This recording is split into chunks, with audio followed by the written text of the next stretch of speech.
جو ہے وہ پلی بارگین والی بھی کالعدم کر دی، شک جو انہوں نے پلی بارگین والا وہ سارا تبدیلیاں کی تھی. تو یہ جناب ساری چیزیں. اب آ جائیں آپریٹو پارٹ جو ہے وہ بہت امپورٹنٹ ہے کہ آپریٹو پارٹ میں جو ہے وہ کیا کچھ ہے، اور آگے میں آپ کو بتاتا ہوں کہ منصور علی شاہ صاحب نے جو ہے وہ اس میں کیا لکھا ہے. اس میں ایک تو سپریم کورٹ کے 2 ججز عمر رضا بندیال صاحب نے اور جاز الحسن صاحب نے عمران خان صاحب کی درخواست کو قابل سماعت قرار دیا، اور انہوں نے کہا ان 2 ججز نے کہ کیونکہ نیب قانون میں کی گئی ترمیم شہریوں کے تحفظ کے حوالے سے آئین کے آرٹیکل 9، عام شہریوں کے عزت اور وقار کے تحفظ کے آئین کے آرٹیکل 14 اور پراپرٹی کے تحفظ کے آئین کے آرٹیکل 24، 24 اور شہریوں کے ساتھ مساوی سلوک کے آرٹیکل سے متصادم ہے. یہ نیب کی جو ترامیم ہے یہ ان 4 آئین کے آرٹیکل سے متصادم ہے.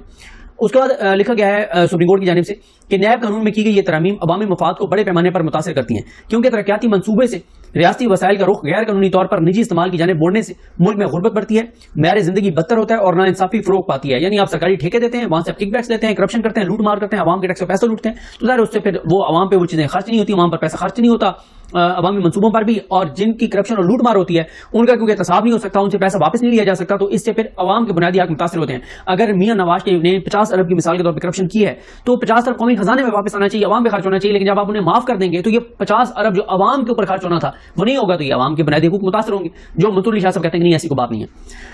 اس کے بعد سپریم کورٹ نے کہا ہے کہ دوسری ترمیم میں نیب قانون کی شق 3 میں ترمیم کے ذریعے نیب کو 50 کروڑ سے زائد کی کرپشن کی تحقیقات کا اختیار دیا گیا، جبکہ شق 2 میں ترمیم کر کے عوامی عہدیداروں کے خلاف اب تک دائر کیے گئے تمام ریفرنسز کالعدم قرار دے دیے گئے تھے. تمام ریفرنسز کالعدم قرار دیے گئے تھے، حالانکہ یہ ریفرنسز منتخب عوامی عہدیداروں اور سروس آف پاکستان میں موجود اشخاص کے خلاف نیب آرڈیننس کی شق 9 کے تحت دائر کیے گئے تھے.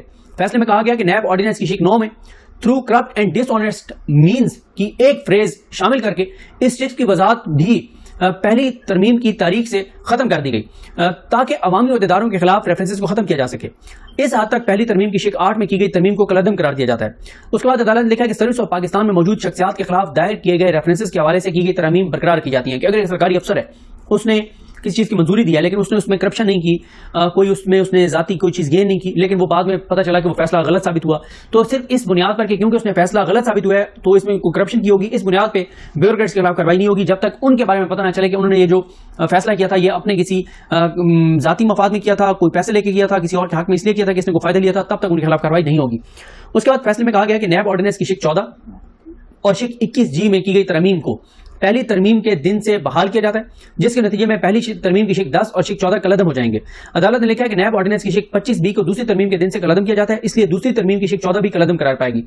عدالت نے اپنے فیصلے کے پیراگراف 49 میں لکھا ہے کہ ہمارے اس فیصلے سے نیب قانون میں کی گئی ترمیم کے بعد نیب اور احتساب عدالتوں کی طرف سے جاری کیے گئے تمام احکامات کالعدم قرار پا گئے ہیں.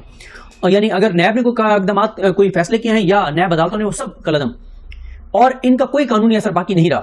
اس لیے وہ تمام انکوائریز، تمام انویسٹیگیشنز، وہ تمام ریفرنسز جو ان ترامیم کے بعد نپٹا دیے گئے وہ تمام 2022 میں کی گئی ترمیم سے قبل اپنی پہلی صورت میں بحال ہو جائیں گے یا کیے جا رہے ہیں. ان تمام انکوائریز، انویسٹیگیشنز اور ریفرنسز کو متعلقہ فورمز پر زیر التوا سمجھا جائے.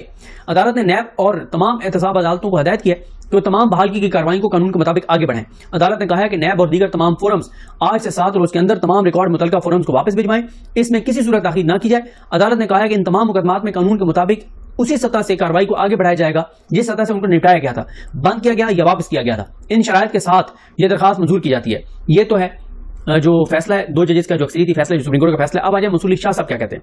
منصور علی شاہ صاحب کہتے ہیں کہ انہوں نے 2 صفحات اور 4 پیراگراف پر مشتمل یہ اختلافی نوٹ لکھا ہے. اس میں جسٹس منصور علی شاہ صاحب کا کہنا ہے کہ فاضل چیف جسٹس عمر رضا بندیال کی جانب سے اس کیس کا فیصلہ تحریر کیا گیا ہے جس سے جسٹس جاز الحسن نے بھی اتفاق کیا ہے. یہ فیصلہ مجھے گزشتہ رات بھجوایا گیا اور میں نے اس کو پڑھا. منصور علی شاہ صاحب نے لکھا ہے کہ انتہائی ادب کے ساتھ میں چیف جسٹس کے فیصلے سے اتفاق نہیں کرتا. کم وقت کی وجہ سے میں اپنے اختلافی نوٹ کی وجوہات نہیں لکھ سکا. تفصیلی وجوہات بعد میں اپنے تفصیلی اختلافی نوٹ میں دوں گا. تاہم اپنے فاضل ساتھی ججز اور ان کی رائے کے احترام اپنی جگہ، لیکن میں مختصر رائے میں بتانا چاہتا ہوں کہ کیوں میں ان سے اتفاق نہیں کرتا. پیراگراف نمبر 2 وہ کہتے ہیں کہ میری مؤدبانہ رائے کے مطابق اس مقدمے میں بنیادی سوال پارلیمنٹ کی طرف سے نیب قانون میں کی گئی ترمیم کا نہیں بلکہ اصل سوال پارلیمنٹ کی اہمیت بالادستی کا ہے. مطلب منصور علی شاہ صاحب کہتے ہیں کہ پارلیمنٹ بہت بالادست ہے، بہت مقدس ہے، اتنی مقدس ہے کہ سارے چور ڈاکو لٹیرے وہاں پہ پہنچے اور رجیم چینج ہوئی، اور رجیم چینج کے ذریعے پھر ان چوروں ڈاکو لٹیروں نے اپنے کیسز ختم کیے، عوام کے لیے تباہی کی، بربادی کی، معیشت کو تباہ کیا، برباد کیا، پاکستان کو یہ بنیادیں ہلا دی، پاکستان کو تباہ کر دیا. لوگ آج خودکشیاں کر رہے ہیں، رات پیٹرول اور ڈیزل کی جو قیمتیں بڑھی ہیں وہ آپ کے سامنے ہیں. جو انہوں نے تباہی اور بربادی پھیری ہے وہ سب کر سکتے ہیں کیونکہ پارلیمنٹیرین ہے. پھر منصور علی شاہ صاحب کہتے ہیں کہ اصل سوال پارلیمنٹ کی اہمیت اور بالادستی کا ہے، جو کہ پاکستان کے 24 کروڑ عوام کے منتخب نمائندوں کے ایوان ہیں. ماشاءاللہ 24 کروڑ لوگوں کے حقوق کا جو دفاع پی ڈی ایم نے پارلیمنٹ میں کیا ہے وہ منصور علی شاہ صاحب کو اس پہ بھی داد دینی چاہیے تھی ان کو. جسٹس منصور علی شاہ نے کہا کہ یہ معاملہ پارلیمانی جمہوریت کی آئینی اہمیت اور آئین میں ریاست کے تینوں ستونوں کے درمیان اختیارات کی تقسیم کا ہے. وہ یہ کہتے ہیں کہ یہ معاملہ غیر منتخب ججز پر مشتمل عدالت کے دائرہ اختیار کا ہے. دوسرا یہ کہ اس میں پارلیمنٹ کی جانب سے بنائی گئی پالیسی کو دیکھا جا رہا ہے، حالانکہ اس میں آئین میں دیے گئے بنیادی حقوق کی کو واضح کہیں پہ بھی آئین میں دیے گئے حقوق کی کہیں پہ بھی واضح خلاف ورزی نظر نہیں آ رہی. منصور علی شاہ صاحب کہہ رہے ہیں کہ اگر 1300 ارب کے کیسز معاف ہو گئے ہیں تو اس میں کون سا بنیادی حق لوگوں کا متاثر ہوا ہے؟ ہمیں تو کوئی ایسی چیز مجھے تو نظر نہیں آئی. تو جو انہوں نے ترمیم کی زبردست وہ کر سکتے تو ان کو اختیار ہے، بالکل ان کو سپورٹ کرتے ہیں منصور علی شاہ صاحب. منصور علی شاہ صاحب لکھتے ہیں کہ میری رائے میں اس اکثریتی فیصلے میں خامی ہے، کیونکہ آئینی کمانڈ یہ ہے کہ ریاست اپنے اختیارات اپنے عوام کے منتخب نمائندوں کے ذریعے استعمال کرے گی. مطلب یہاں پہ بھی ان کو منتخب عوامی نمائندوں کے ذریعے اختیار کے استعمال یاد آ گیا ہے. حالانکہ یہی منصور علی شاہ صاحب وہ قسمت خان زبری نے وہ فیصلے کی اسکرین شاٹ لگایا ہوا تھا کہ 90 دن میں انتخابات کے معاملے میں کیا کہا منصور علی شاہ صاحب نے. تو ماشاءاللہ بڑے عوامی نمائندوں کے ذریعے ریاست میں اختیار استعمال کر رہی ہے. پنجاب اور کے پی کے میں آدھے پاکستان سے زیادہ کے 2 صوبے ہیں اور ان میں جو حالات اس وقت صورتحال ہے بلکہ 60-70% ہے پاکستان کا، اور اس پہ منصور علی شاہ صاحب کوئی بات نہیں کرتے کہ کیوں وہاں پہ عوامی منتخب نمائندے نہیں ہیں اور پپٹس جو ہیں ان کے ذریعے جو ہے وہ وہاں پہ حکومتیں چلائی جا رہی ہیں اور تباہی اور بربادی 2 صوبوں میں پھیری جا رہی ہے. اب تو پورے پاکستان میں ویسے تباہی اور بربادی ہے. اس کے بعد منصور علی شاہ صاحب کہتے ہیں کہ اس زمن میں سہجہتی تقسیم جو ہے وہ جو اختیارات کی تقسیم ہے اس کو مد نظر رکھا جائے گا جو پارلیمانی جمہوریت کی بنیاد ہے.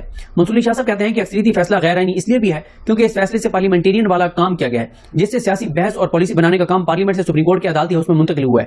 یہ طے کے بغیر کہ آئین کے تحت پارلیمنٹیرینز کا احتساب بنیادی حقوق کا اہم حصہ ہے، اکثریتی فیصلہ اس نتیجے پر پہنچ گیا کہ یہ ترامیم بنیادی انسانی حقوق کی خلاف ورزی ہیں. وہ کہتے ہیں کہ کہاں ہے آئین میں لکھا ہوا کہ جو آئین کے تحت ضروری ہے کہ جو اراکین اسمبلی ہیں ان کا جو ایک احتساب ہے وہ لوگوں کے بنیادی حقوق میں شامل ہے، اور ساتھ ہی وہ کہتے ہیں کہ جناب یہ پارلیمنٹ با اختیار ہے اور ہم اس کو نہیں مطلب چھیڑ چھاڑ کر سکتے. اس کے بعد منصور علی شاہ صاحب کہتے ہیں کہ اکثریتی فیصلے میں پارلیمنٹ نے جو کیا اس کی تعریف نہیں کی. پارلیمنٹ کچھ بھی ختم کر سکتی ہے یا پارلیمنٹ کے قانون سازی کے اختیار کو کسی صورت ختم نہیں کیا جا سکتا. اگر پارلیمنٹ نیا قانون بنا سکتی ہے تو پارلیمنٹ اس پورے قانون کو ختم یا اس میں ترمیم بھی کر سکتی ہے.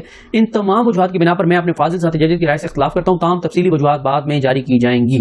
یہ منصور علی شاہ صاحب کا جناب اختلافی نوٹ ہے. یہ صورتحال ہے، یہ حالات ہیں، یہ واقعات ہیں. تو یہ آپریٹو پارٹ ہے. مجھے اپنی دعا میں یاد رکھیں. حالانکہ منصور کامی ناصر. اللہ حافظ.